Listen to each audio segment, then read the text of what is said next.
नाज़रीन मैं थोड़ा जिहा इत्थे ऐड करांगा कि ये मंदिर दोबारा बनाने की नौबत क्यों आई। ये सारे जी मुस्लिम हुकूमत जी इन्होंने अपने जैन भाई जड़े ने उन्हों की जी इबादत गाह जी कि 23 साल पहले खत्म हो गई सी उन्होंने अपने खर्चे से बहाल किया जा रहा है। जो मिस्त्री लगे ने ये अपने वालों तो पूरे स्पैशल है ने, लेकिन मेरा ख्याल इन्हों की जिंदगी का पहला मौका है कि कोई मंदिर बनाया जा रहा है। ये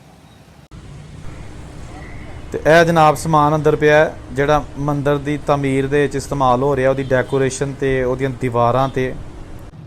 इसे 3 दिन लगे हैं गिरने में। 5-7 हज़ार आदमी का मजमा था, वो इसी तरह जोश था ना।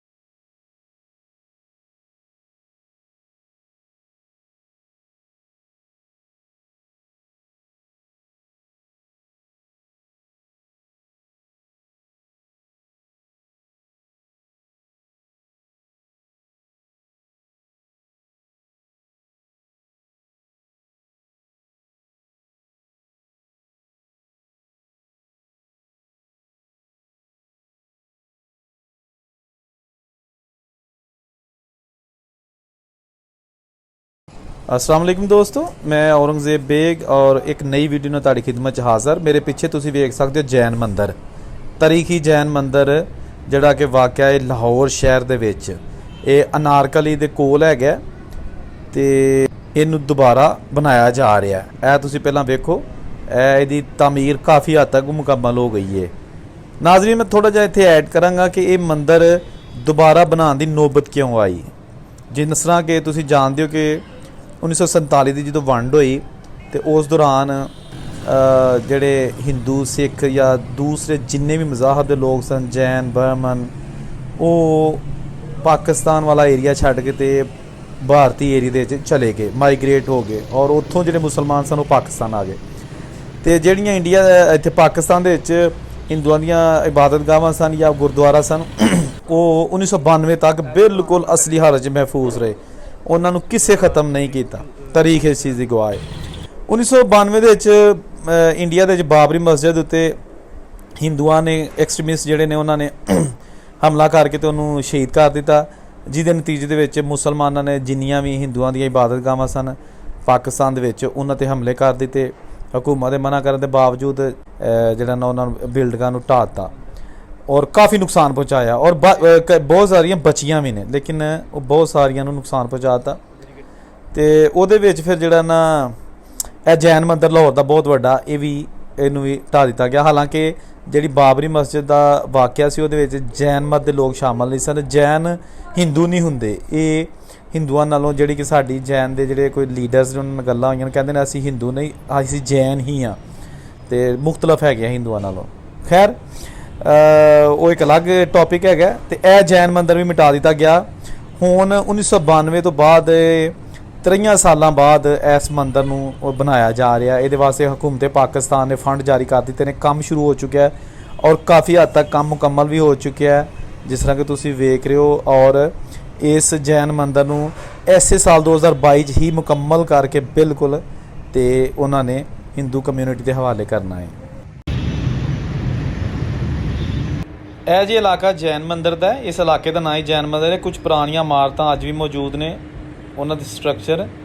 तो यह बहुत वसीओ रीज यह मंदिर का उन्होंने बनाया हाथा बिल्कुल दरम्यान येलो कलर के तुसीं मंदिर देख रहे हो। तो यह वो दीवार है बैरूनी, उत्थे बजरी के ढेर लगे ने। यह मेरे खब्बे पासे लैफ्ट साइड से जैन मंदिर की दीवार हैगी है। तो यह चारों तरफ ट्रैफिक मेन तो यह पुरानी अनारकली, यह पुरानी अनारकली है। यह बहुत मसरूफ तरीन इलाका है, इस ट्रैफिक बहुत ज़्यादा होंदी है। तो यह इत्थे एक स्टेशन बनया पुरानी अनारकली का, अंडरग्राउंड जी मैट्रो ट्रेन चलती है, वह स्टेशन बनया अनारकली स्टेशन इनू कहते हैं। ये जनाब बिल्कुल जैन मंदिर के एरिए के यह ट्रैफिक जी है ना उन्होंने क्रॉस करके तो यह जैन मंदिर है। बहुत ही खूबसूरत एरिया लाहौर का दिल है। तो यह दीवार भी जी ना भी हुण इनू रेनोवेट किया गया। तो ये सारे जी मुस्लिम हुकूमत जी इन्होंने अपने जैन भाई जड़े ने उन्हों की जी इबादत गाह जी कि 23 साल पहले खत्म हो गई सी उन्होंने अपने खर्चे से बहाल किया जा रहा है। ਗੋ ਕਿ ਜੈਨ ਕਮਿਊਨਿਟੀ ਨਾ ਹੋਣ ਦੇ ਬਰਾਬਰ ਹੈਗੀ ਲਾਹੌਰ ਦੇ ਵਿੱਚ, ਲੇਕਿਨ ਉਹਨਾਂ ਦੀ ਯਾਦਗਾਰ ਬਣਾਉਣਾ ਜਿਹੜਾ ਨਾ ਇਹ ਬੜਾ ਅੱਛਾ ਇਕਦਾਮ ਹੈਗਾ, ਕਿਉਂਕਿ ਕਿਸੇ ਦੀ ਵੀ ਇਬਾਦਤਗਾਹ ਜਿਹੜੀ ਨਾ ਉਹਨੂੰ ਜਾ ਬਜਾ ख़त्म नहीं करना चाहिए। ये सकाफती विरसा हुंदा। ते ए जनाब खसूसी मनाजर, ए जनाब चारों तरफ जड़ियाँ इमारतां ने नारकली स्टेशन दियाँ। ए जनाब कोई भी अगर धर्म है ना, देखो अगर बाबरी मस्जिद का वाक़या हुंदा तो यह भी नहीं सन होने, और कुछ लोग ऐसे होंगे ने जिन्हां दी वजह नाल फिर पूरियां कौमां नूं जिहड़ा ना वो नुकसान उठाना पैंदा। ते 1947 भी इस तरह ही सी कि सब तो ज़्यादा नुकसान पंजाबियों ने उठाया सी, क्योंकि पंजाब जिहड़ा ना वो तकसीम हो गया सी। अंदर चल के तुहानूं मनाजर विखालने आ। जी मेन गेट ਉਹਦੇ ਅੰਦਰ ਹੁਣ ਇਹ ਬੜੀ ਖੂਬਸੂਰਤ ਜੈਨ ਮੰਦਰ ਦੀ ਇਮਾਰਤ ਉਹਦੇ ਤੇ ਕੰਮ ਜਾਰੀ ਹੈ। ਇਹ ਜਨਾਬ ਮਜ਼ਦੂਰ ਲੱਗੇ ਨੇ ਇੱਥੇ ਤੇ ਧੜਾ ਕੰਮ ਜਾਰੀ ਤਾਂ ਕਿ ਬਰ ਵਕਤ ਇਸ ਕੰਮ ਨੂੰ ਮੁਕੰਮਲ ਕੀਤਾ ਜਾਏ। ਇਹ ਜਨਾਬ ਤੁਸੀਂ ਦੇਖ ਸਕਦੇ ਖਸੂਸੀ ਮਨਾਜ਼ਰ ਲਾਹੌਰ जैन मंदिर जो कि तकमील के आखिरी मराहल में चल रहा है। जनाब देखो गो लगी है ते दीवार दी ते मजदूर भी लगे ने। ये काम हुण देखो जी किड्डी जल्दी ख़त्म हुंदा है। दीवारां दे उत्ते नक्शो नगार जिहड़ा हो रहा है ये सारा नवां हो रहा ताकि जिहड़ा ना ये तारीखी विरसा इनू बहाल किया जाए। यह जनाब तुसी देखो क्या बात है। यह अंदर दे मनाजर यह काफ़ी हद तक जिहड़ा ना उन्होंने कोशिश की है, क्योंकि सारे जिहड़े मिस्री ने मुसलमान ने, और मैनू 100% यकीन है कि उन्होंने तजर्बा बिल्कुल मंदिर बनाने का कोई तजर्बा नहीं है, क्योंकि पाकिस्तान दे विच कोई नवा मंदिर नहीं बनया जदों दे हिंदू कम्यूनिटी इत्थों इंडिया चली गई है 1947 की।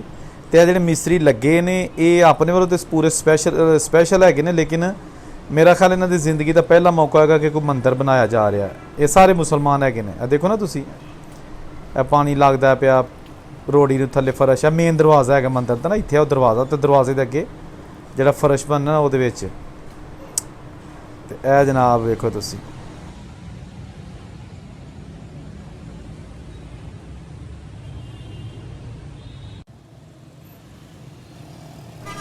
दोस्तों लाहौर का बिल्कुल दिल है। तुहानूं अगर कोई मौका मिले जान का तो पुरानी नारकली के कोल है जैन मंदिर का एरिया।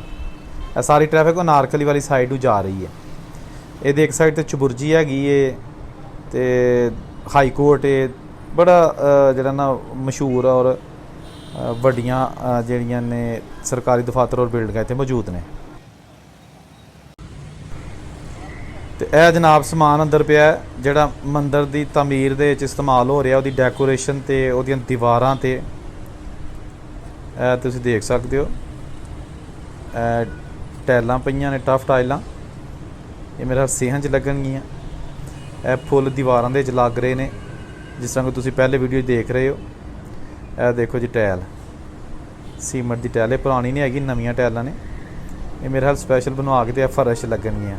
यह जो फर्श है तो वह उपरा मंदिर, सारा समान इहदा इत्थे मौजूद है। मोटरसाइकिलों ने मिस्त्रियां दी जिहड़ियां मिस्त्री लगे ने, फिलहाल मिस्त्री इत्थे नज़र नहीं आ रही क्योंकि उन्होंने खाने का टाइम होया और अद्धे घंटे बाद दोबारा इत्थे आण के लेकिन मैं क्या चलो ये तुहानूं मैं अज जैन मंदिर विखालां। दोस्तों एक दूजे दीयां इबादतगाहां दी हिफाजत करनी चाहिए, उन्हें महफूज रखना चाहिए, खा उत्थे इबादत हो रही है या नहीं। एक सकाफती विरसे के तौर पर बजुर्गों दी यादां के तौर पर काम चल सकता, लेकिन कुछ लोग ऐसे ने कि जिहड़े शैतान होंदे ने, शैतानी कर देंदे ने, लेकिन उस तो बाद फिर जिहड़ा ना वो मामला वध जांदा अगे। देखो ना हुण एक बड़ा भाईचारे का सबूत है कि कोई जैन नहीं इत्थे है, लेकिन उसके बावजूद उन्होंने तमीर, उन्होंने मंदिर की, उन्होंने मजहबी इबादतगाह की की जा रही है। एक अच्छी मिसाल है। तो यो मैं वीडियो मेरी बनाने का मकसद ये सी कि मैं जावां उत्थे और अपने लहिंदे चढ़ते पंजाब के भाइयों नूं विखालां, बल्कि पाकिस्तान के जिहड़े किते भी लोग रहिंदे ने, ताकि यह उन्हां दी इबादतगाह जिहड़ी है ना उहदे ते काम जारी है। तो बहुत सारियां इमरान खान की हुकूमत दे विच ना जिहड़ी पिछली हुकूमत सी उहदे विच हिंदू सिखां दी इमारतां नूं बहाल किया गया सी, उन्हां दे कब्जे छुड़ाए गए सन, ताकि अगर 1947 की जो वंड हुई महाजरीन ने आके कब्जे किए सारे छुड़ा के। तो सब तो वड्डा सबूत ये कि जिहड़ा करतारपुर दे विच गुरुद्वारा साहब की तमीर की गई है, और उत्थे अज तुसीं देखो कि पूरा इंटरनेशनल लैवल दी सहूलियात मौजूद हैगियां ने। ऐसी आई दी वीडियो औरंगजेब नूं इजाज़त दिओ, रब रखा।